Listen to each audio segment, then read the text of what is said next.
옛날 경기도의 작은 마을에는 가난한 희진이라는 처녀가 살고 있었어요.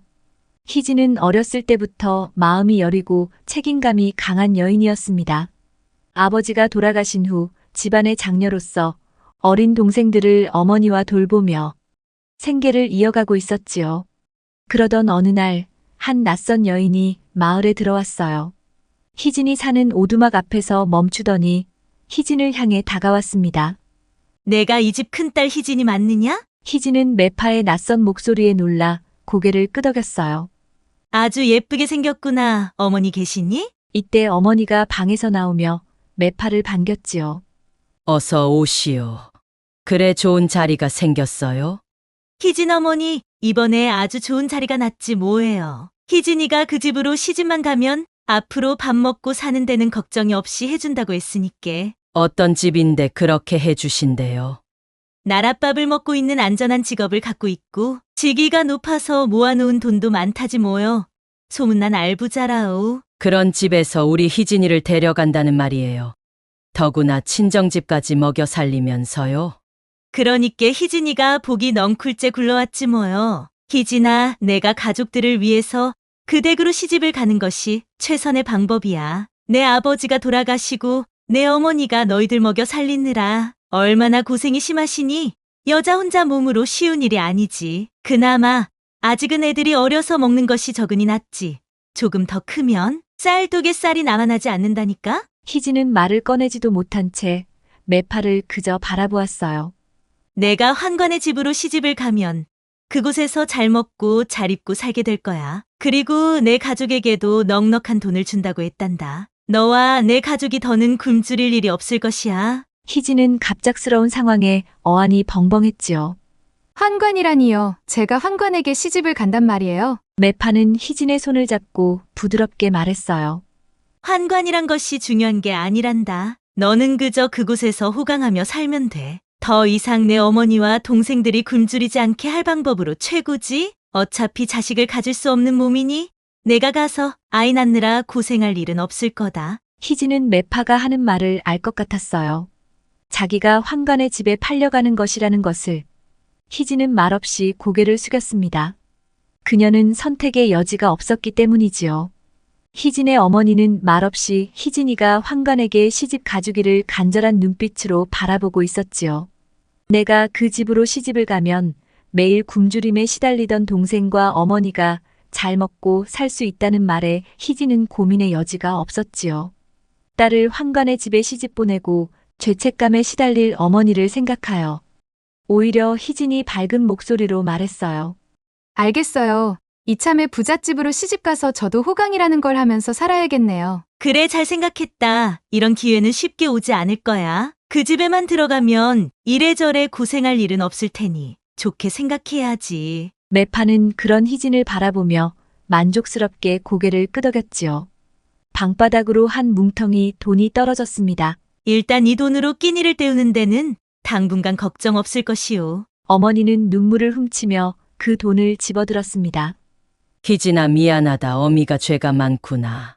아니에요. 어머니 잘 되었지요. 저도 평생 뜨신 밥 먹고 잘 살 수 있다는데 이보다 더 좋은 방법이 어디 있겠어요. 걱정하지 마시어요. 어머니를 안심시키려 희진은 마음에도 없는 말을 하고 매파를 따라 나섰지요. 이 길이 옳은 걸까? 희진은 스스로에게 물었지만 이미 발걸음은 매파의 뒤를 따라 움직이고 있었어요. 마을을 벗어나고 점점 환관의 집으로 다가가자 희진은 두려움과 불안감에 사로잡혔습니다. 환관의 집에 도착했을 때 희진은 그저 눈앞에 펼쳐진 거대한 저택을 바라보았어요. 이곳은 희진이 상상할 수 없을 정도로 호화로웠습니다. 문이 열리자 하인들이 나와 희진을 맞이했어요. 비단으로 꾸며진 신방은 마치 하늘에서 내려온 듯 아름다웠습니다. 금빛 자수로 장식된 커튼이 사방을 드리우고 곳곳에 은은한 향초가 밝혀져 있어 마치 꿈속에 들어온 듯 했어요. 희진은 어리둥절하면서도 가슴이 두근거렸습니다. 이런 곳에서 지낼 수 있다니 믿기지 않았어요. 내가 정말 이 방의 주인인가? 이 모든 게 꿈은 아니겠지? 그때 나이가 지긋해 보이는 중년의 남자가 희진을 반겼어요. 환관은 희진을 다정히 바라보며 말했습니다. 내가 희진이구나. 어서 오거라. 단정해 보이는 것이 이 집에 어울릴 것 같구나. 이 방은 이제 내 방이니 무엇이든 필요한 것이 있으면 말하거라. 희진은 그동안 좁은 방 안에서 온 가족이 옹기종기 모여 누워 자던 밤들을 떠올렸습니다. 부모님과 동생들과 함께 몸을 부비며 잠들었던 그 시절이 너무도 익숙했지요. 그런데 하루아침에 커다란 비단 이불 속, 그리고 그녀 옆에 누운 낯선 남자의 존재, 희진의 심장을 조여왔습니다. 희진의 어린 마음엔 여전히 두려움과 낯설미 가득했지요. 황관의 눈과 손끝이 희진의 몸을 탐닉할 때 가슴이 터질 듯이 뛰는 소리가 방 안에 울려 퍼질까봐 두려웠지요.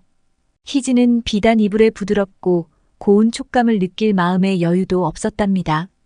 황관의 손길이 그녀의 곳곳을 스칠 때마다 희진은 이불 끝자락을 움켜잡으며 그 밤을 견뎌야 했지요.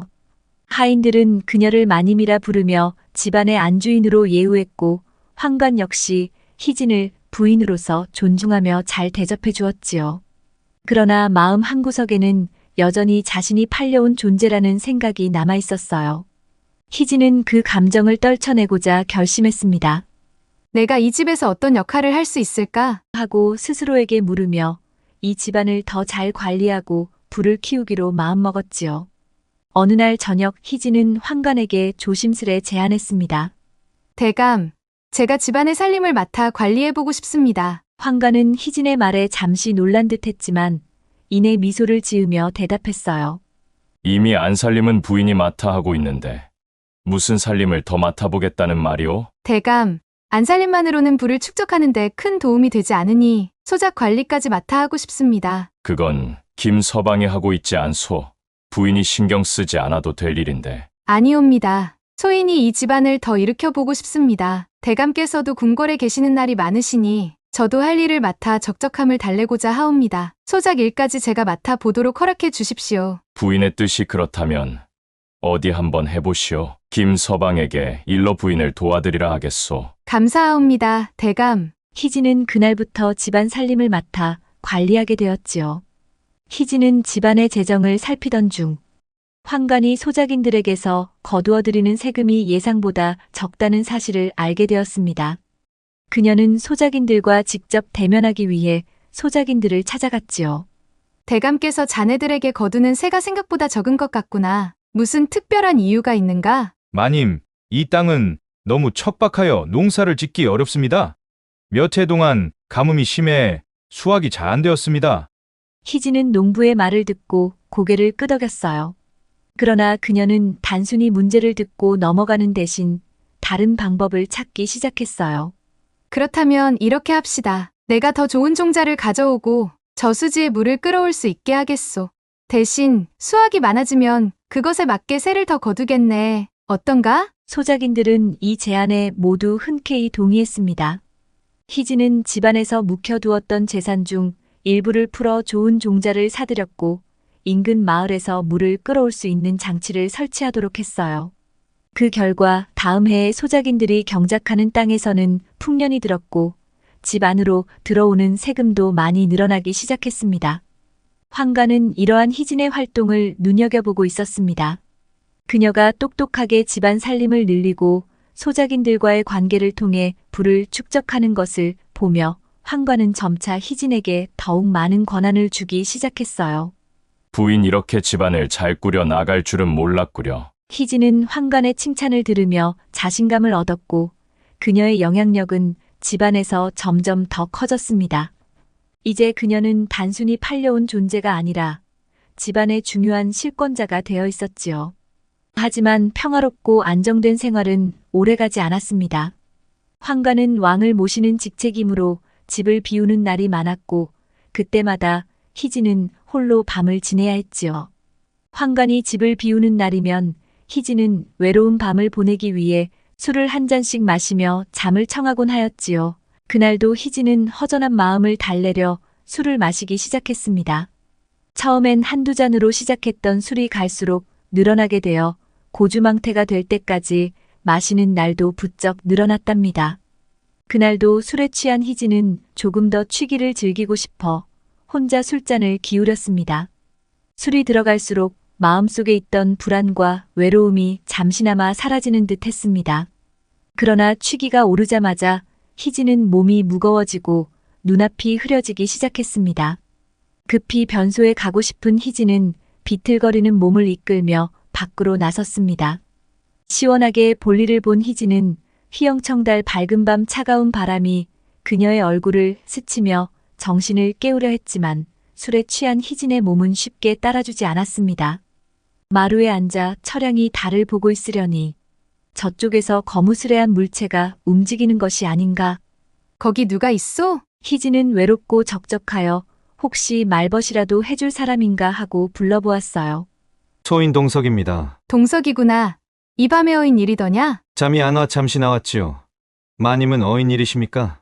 마님 술을 드셨습니까? 그래, 내 한잔했지. 내 신세가 하도 처량하여 달을 보며 하소연하고 있었지. 마님처럼 아무 걱정이 없으신 분이 왜 처량하십니까? 아무 걱정이 없어 보이더냐? 정녕 몰라서 그리 묻는 게냐? 너의 건장한 모습을 보니 내 평생 이렇게 살아야 한다는 것이 더욱 처량하게 느껴지는구나. 희진이 일어서려다 비틀거리자 동석은 그녀가 쓰러지지 않도록 재빨리 부축해 주었습니다. 희진은 순간 가슴이 설레었습니다. 희진도 모르는 사이 동석의 가슴에 매달려버리고 말았지 뭡니까? 그런 희진을 동석이 번쩍 안고 방으로 들어갔지요. 희진의 방에 곱게 뉘어놓고 가려는 동석을 희진이 팔목을 잡았습니다. 마님 뭐 더 필요하신 것이 있습니까? 너는 남의 집살이 하면서 이렇게 눈치가 없는 것이더냐? 눈치는 밥을 말아 먹은 거야? 소인 저녁은 된장국에 밥을 먹었는데요. 소인이 챙겨야 할 눈치가 더 있습니까? 너는 사내도 아니더냐? 소인이 사내라는 건 마님도 아시지 않습니까? 아이고, 이렇게 눈치가 없어서야. 알았다, 나가보거라. 동석이 눈치가 없는 것인지 아니면 감히 생각조차 못하는 것인지 희진이 아무리 눈치를 주어도 전혀 반응이 없었습니다. 희진은 그런 동석이 야속하게 느껴졌지요. 그 후로 희진은 더욱 외로워졌고 쓸쓸한 마음에 밤이면 술기운 없이는 잠을 잘 수 없었습니다.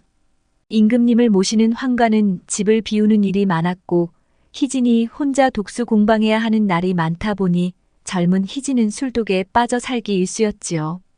그날도 어김없이 술기운에 살랑살랑 불어오는 바람에 몸을 맡기며 휘영청 밝은 달을 보고 있노라니 동석이 희진이 옆에 와서 슬그머니 앉는 것이었지요. 이 밤에 잠은 안 자고 어인일로 나왔느냐? 너도 저 달처럼 나를 비웃는 것이냐? 마님같이 고고한 분을 누가 감히 비웃겠습니까? 내 보기엔 비웃듯이 쳐다보는 것 같구나. 저 달도 동석이 너도 내 마음만 흔들어 놓는구나. 왜 이리 답답하고 덥단 말이냐? 희진은 술기운에 더위를 못 참고 치마를 살짝 걷어올리니 뽀얀 허벅다리가 동석의 마음을 설레게 하였지요. 환관이 없을 때마다 술을 마시는 희진이 동석은 안쓰럽게 느껴지는 참이었어요. 희진이 자기가 모시는 상전이기에 동석은 언감생심 연정을 품을 수 없고 그저 안쓰럽게 지켜보고만 있었습니다. 그런데 오늘은 왠지 희진이 더욱 안쓰럽고 품고 싶다는 마음이 간절했지요. 더구나 뽀얀 희진의 허벅다리는 피 끓는 청춘인 동석의 욕정을 참기엔 한계가 느껴졌고 달빛에 비친 복숭아처럼 발그스름한 희진의 얼굴이 동석이를 더욱 불끈거리게 했던 것이지요. 대감마님께 맞아 죽는 한이 있더라도 오늘만큼은 못 참겠습니다. 동석이 희진을 번쩍 안고는 희진의 방에 들어갔지요. 희진이 술기운에 하늘로 몸이 붕 뜨는 것 같더니 희진이 그토록 간절히 원했던 사내다운 사내를 느끼게 되었지 뭡니까? 환관의 손맛만 느꼈던 희진은 제대로 된 동석의 큼지막한 것이 희진의 깊은 곳을 들락날락하니 희진의 옹달샘은 넘쳐 흐르고 천당인지 지옥인지 모를 맛을 느끼고 말았답니다. 내가 이런 기분을 느끼다니 이것이 이리도 좋았던 것이란 말인가? 희진은 비로소 건장한 사내의 아랫도리 맛을 제대로 보았고 환관이 없는 밤이면 동석을 기다리게 되었지요. 환관이 없는 밤이면 동석과 꿈같은 밤을 보내게 된 희진은 복사꽃처럼 어여쁜 새색시가 되었고 그렇게 둘의 사랑은 깊어져 갔지요. 그렇게 둘의 사랑은 깊어져 갔고 하지만 사랑의 흔적은 남는 법이었습니다. 어느 날부터 희진은 자신의 달거리가 멈추고 배가 서서히 불러오는 것을 느끼기 시작했습니다. 처음엔 단순히 몸이 조금 붓는 것으로 생각했지만 시간이 지나면서 배가 눈에 띄게 불러오는 것을 깨달았습니다. 그녀는 믿을 수 없었지만 얼마 지나지 않아 자신에게 찾아온 것이 새로운 생명임을 확신하게 되었습니다. 희진은 임신한 지 몇 달이 지나면서 점점 배가 불러오는 것을 감출 수 없게 되었어요. 옷으로도 더 이상 숨길 수 없었고 그녀는 매일 걱정과 두려움에 시달렸지요. 환관과 하인들이 눈치챌 날이 가까워져 오고 있다는 생각이 그녀를 더욱 괴롭게 만들었어요. 동석과 야반도주를 하고 싶은 생각도 들었지만 그동안 일구어 놓은 모든 것들을 버릴 수는 없었지요. 어느 날 결국 희진은 결심하게 되었어요. 더 이상 피할 수 없는 지경에 이르자 희진은 살 길을 도모하였지요. 대감, 저 드릴 말씀이 있습니다. 무슨 일이오? 오늘은 부인답지 않게 왜 그렇게 불안해 보이는 것이오? 희진은 고개를 숙이며 조용히 입을 열었어요. 대감, 소인을 죽여주십시오. 몇 달 전 대감께서 숙직 중이시던 날 어떤 사내에게 겁탈을 당하였습니다. 그 후 마음이 너무 괴로워 차라리 죽음을 선택할까도 생각했으나 차마 용기가 나지 않아 살아남아 있고 지내려 애썼습니다. 그런데 결국 제 뱃속에 아이가 생긴 것을 알게 되었사옵니다. 그 말을 들은 환관은 놀라지 않을 수 없었지요. 왜 그때 말하지 않았소? 이 집은 보안이 철저해 함부로 들어오는 자가 없을 텐데 어찌 그런 일이 벌어질 수 있었단 말이오? 그때 미리 알았더라면 하인들을 색출해서라도 범인을 잡을 수 있었을 텐데 이제는 너무 늦었구려. 이 일을 어찌해야 한단 말이오? 환관은 이 상황을 어떻게 받아들여야 할지 고민에 빠졌습니다. 그동안 그녀가 보여준 신뢰와 헌신을 생각하며 배신하려는 의도가 아니었음을 알 수 있었지요. 그러나 환관은 이 상황을 어떻게 처리해야 할지 쉽지 않았습니다. 그동안 마음고생이 심했겠구려. 그런 몹쓸 일을 겪고도 견뎌내느라 얼마나 힘들었겠소. 이 문제는 쉽게 해결할 수 있는 일이 아니니 부인은 걱정 말고 들어가 쉬고 있으시오. 내가 깊이 생각하여 결정을 내리겠소. 희진은 그 말을 듣고 눈물을 글썽이며 고개를 들었어요. 그녀는 자신이 배신자로 여겨질까봐 두려웠지만 환관의 따뜻한 말에 조금 안심할 수 있었지요. 며칠 후 환관이 희진을 불러 말했어요. 누구의 씨인지 알 수 없으나 부인 뱃속에서 자라고 있는 아이는 이제 당신 자식일 뿐 아니라 내 자식과도 다름없소. 그러니 멀리 아무도 모르는 곳으로 가서 그 아이를 낳고 오시오. 내가 그 아이를 양자로 삼겠소. 어차피 나에게는 후계자가 없으니 내 자식으로서 키우겠소. 그 순간 희진은 환관의 배려와 너그러운 마음에 깊이 감동했어요. 그동안의 괴로움과 두려움이 한순간에 사라지는 듯 했지요.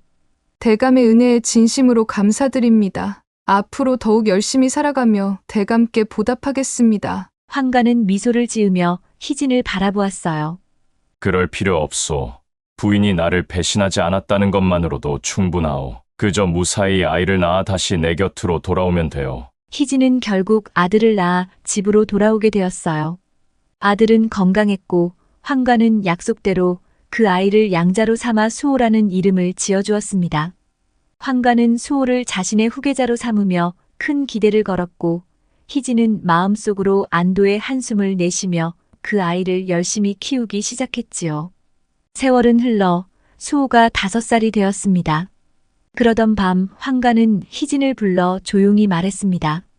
이제 수호가 5살이 되었으니 궁궐에 들어가 내시의 임무를 다할 때가 되었소. 그 아이를 궁궐로 보내야 할 것이오. 환관의 말에 희진은 충격을 받았어요. 그동안 환관이 수호를 자기 자식처럼 키우며 사랑했지만 궁궐에서 내시로 키운다는 생각은 전혀 예상하지 못한 일이었지요. 대감, 수호를 내시로 보내다니요? 그 무슨 말씀이세요? 수호는 이제 나의 양자가 되었고 우리 가문을 이어받을 아들이니 당연히 나의 길을 따라야 하지 않겠소. 곧 내시로 보낼 것이니 그렇게 알고 준비하시오. 환관은 당연한 듯 말했지만 희진은 그 말을 들을 수 없었어요. 그 아이는 희진이 목숨을 걸고 낳은 아이였고 내시로 보내는 것은 상상조차 할 수 없는 일이었지요. 희진은 목소리를 높이며 강하게 반대했어요. 대감, 절대 안 됩니다. 수호만은 내시로 보낼 수 없습니다. 그 아이는 제가 낳은 아이고 평범한 삶을 살게 할 것입니다. 부인, 어찌 나를 이해하지 못하시오. 이건 수호를 위해서도, 나를 위해서도 최선의 선택이오. 그 아이는 내 양자가 되었으니 우리 가문을 이어받아야 하는 것이 마땅하거늘 왜 이리 고집을 부리는 것이오? 희진은 눈물이 가득 고인 채 소리쳤어요. 아니요. 대감, 수호를 내시로 보낼 수 없어요. 제발 생각을 다시 해주세요. 그 아이는 나의 생명과도 같은 아이입니다. 절대 그럴 수 없어요. 환관과 희진의 싸움은 점점 격렬해졌어요. 두 사람의 목소리가 점점 커지면서 온 집안의 하인들이 그들의 싸움을 엿듣게 되었지요. 수호가 내시로 보내진다는 소문은 금세 하인들 사이에 퍼졌고 집안의 모든 사람은 이 상황을 알게 되었지요. 집안은 차가운 긴장감으로 가득 차 있었어요. 희진은 수호를 내시로 보낼 수 없다는 결심을 굳혔고 환관은 자신이 내린 결정을 번복할 생각이 없었습니다. 갈등이 깊어질수록 희진은 점점 더 절망에 빠져갔습니다.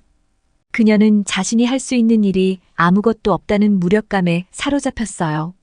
그렇게 시름에 빠져있던 어느 날 밤이 깊어지자 동석이 희진의 방을 찾았지요. 동석이 너도 수호 이야기 들었지? 일을 어쩐단 말이냐? 마님, 그래서 마님을 찾아왔습니다. 마님께 말씀드리지 않은 비밀이 있어온데 한 가지 방법밖에 없습니다. 이제 저도 제 비밀을 모두 말해야 할 때가 온 것 같습니다. 희진은 그가 무슨 말을 하려는지 의아해하며 그를 지켜보았어요. 저는 단순한 하인이 아닙니다. 사실 저는 궁궐에서 한관 나리를 은밀히 감찰하라는 명을 받고 온 자입니다. 희진은 그 말을 듣고 충격에 빠졌습니다. 감찰? 누가? 왜? 대감을 감시한단 말이냐? 희진은 의심 가득한 표정으로 동석을 바라보았지요. 환관은 오래전부터 자신의 권력을 이용해 부를 축적해왔습니다. 그러나 그 부에 대해 임금님께서 압력을 가하시자 환관은 이에 앙심을 품고 반역을 계획하기 시작했지요. 임금님을 몰아내려는 음모를 꾸미며 더 큰 부를 축적하는데 혈안이 되어 있었습니다. 그래서 임금님께서는 환관의 부당한 축제와 음모에 대한 증거를 모으고 그 계략을 염탐하기 위해 저를 이 집의 하인으로 은밀히 보내셨지요. 희진은 믿을 수가 없었어요. 그런 희진을 알아차린 동석은 말을 이어갔습니다. 저는 그동안 이 집에서 그가 부당하게 쌓아온 부에 대한 문서와 증거들을 모아왔습니다. 이 증거들로 환관을 제거하고 수호를 지킬 수 있습니다. 희진은 동석의 말을 듣고 혼란스러웠습니다. 자기 손으로 불을 키워온 집안이 반역에 쓰일 줄은 전혀 예상하지 못한 일이었기 때문이지요. 하지만 한편으로는 동석의 계획이 수호를 구할 수 있는 유일한 방법일지도 모른다는 생각이 들었습니다. 하지만 그동안 내가 이 집안을 관리하며 재산을 키워왔는데 그게 증거가 될 수 있겠느냐? 동석은 고개를 저으며 말을 이어갔습니다. 아닙니다.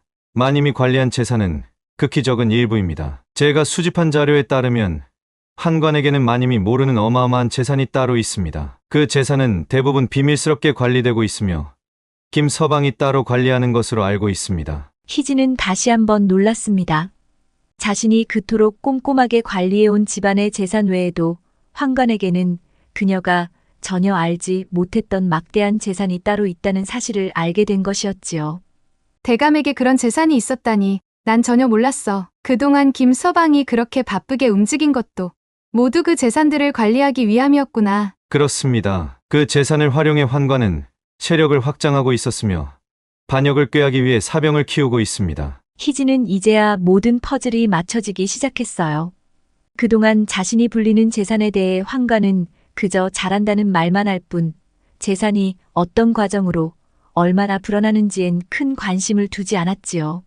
환관의 서재에 쌓여가던 문서들과 괴짝들이 무엇을 의미하는지도 이제야 분명해졌습니다.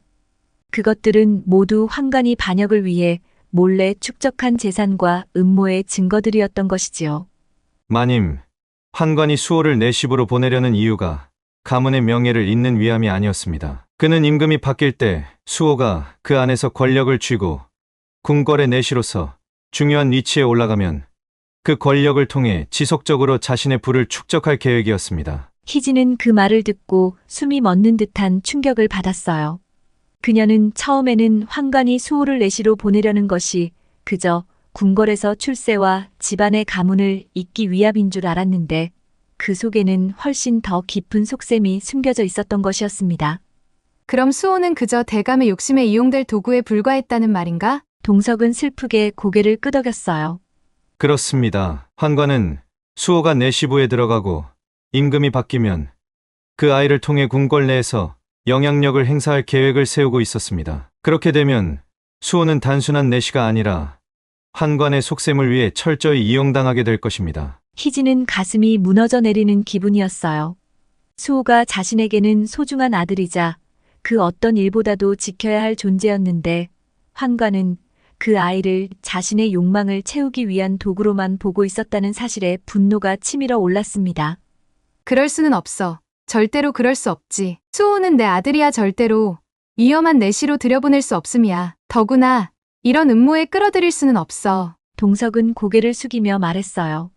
마님, 그래서 제가 마님과 수호를 지키기 위해 이 사실을 알리고 있는 것입니다. 환관의 계획을 막기 위해서는 마님과 제가 힘을 합쳐야 합니다. 이 문서와 증거들을 가지고 환관을 제거해야만 수호를 지킬 수 있습니다. 그런데 한 가지 부족한 문서가 있습니다. 그 문서를 마님께서 빼내 오셔야 할 듯합니다. 그 문서가 무엇이던가? 환관이 관리하며 훈련하고 있는 사병들이 있습니다. 그 사병들이 있는 요새의 지도와 명단입니다. 그는 수백 명의 사병을 무사로 양성하기 위해 훈련을 시키고 있는데 그 요새와 명단이야말로 환관을 처단할 수 있는 결정적 증거가 될 것입니다. 알겠네. 대감께서 숙직하러 들어가면 우리 함께 그 문서를 찾아보세. 그리하여 동석과 희진은 함께 환관의 비밀 문서들을 손에 넣고 이 모든 증거를 궁궐로 넘기기로 결심했습니다. 그동안 환관이 축적한 막대한 부와 이를 통해 왕을 몰아내려는 반역 계획이 상세히 적힌 문서들이 모두 드러났지요. 동석은 그동안 수집한 증거들을 함께 모아 마침내 결단을 내렸습니다. 희진의 마음은 복잡하고 혼란스러웠습니다. 그동안 환관의 따뜻한 보호 아래 삶을 이어왔기에 그를 배신해야 하는 자신의 처지가 가슴 아팠지요. 그러나 수호를 지켜야 했고 이미 환관은 반역을 꾀하고 있는 자였기에 그의 죄를 묻는 것은 마땅한 일이었습니다. 어느 날 밤 동석은 그 문서들을 들고 궁궐로 향했습니다. 동석을 환관의 집에 세작으로 보낸 이는 다름 아닌 임금님이었지요. 임금님이 환관을 의심하게 된 계기는 왕실과 대신들 사이의 미묘한 관계가 자꾸만 틀어지기 시작하면서부터였습니다. 한때 충성스럽고 원만했던 대신들 사이에 갑자기 불화가 일어나고 후궁들 간에도 알 수 없는 소문과 갈등이 생겨나는 일이 잦아졌지요. 그 와중에 후궁들 사이에 퍼진 소문과 대신들 간의 불화의 출처가 모두 환관의 주위에서 시작되었다는 소문이 돌기 시작했어요.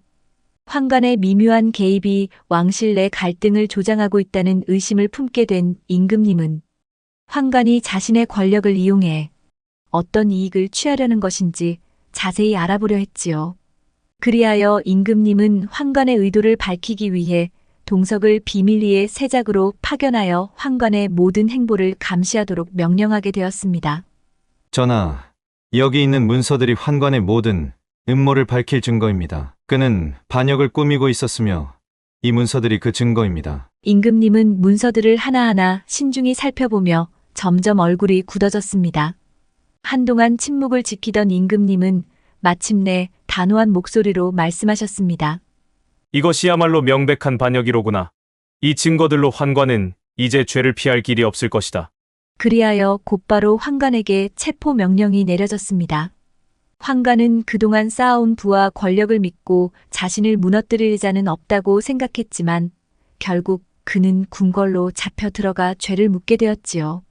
환관이 체포된 이후 동석의 진짜 신분도 밝혀졌습니다. 그는 단순한 하인이 아니라 궁궐에서 환관을 감시하기 위해 파견된 중요한 인물이었지요. 동석은 자신의 임무를 다하고 이제 궁궐 내에서 정식으로 인정받는 자리에 오르게 되었습니다. 희진 역시 동석과 함께 새로운 삶을 시작하게 되었습니다. 그동안의 고난과 갈등을 넘어 이제 두 사람은 서로를 이해하고 의지할 수 있는 관계로 성장했지요. 동석은 수호를 포함한 가족을 지키겠다는 다짐을 지켰고 희진도 그와 함께 새로운 길을 걷기로 했습니다. 동석과 희진은 결국 결혼하게 되었고 그들의 삶은 안정되고 행복해졌습니다. 수호는 이제 내시로 보내지는 대신 부모의 사랑 속에서 건강하게 자랐고 곧 아들, 딸들이 태어나 가정은 더 커지게 되었지요.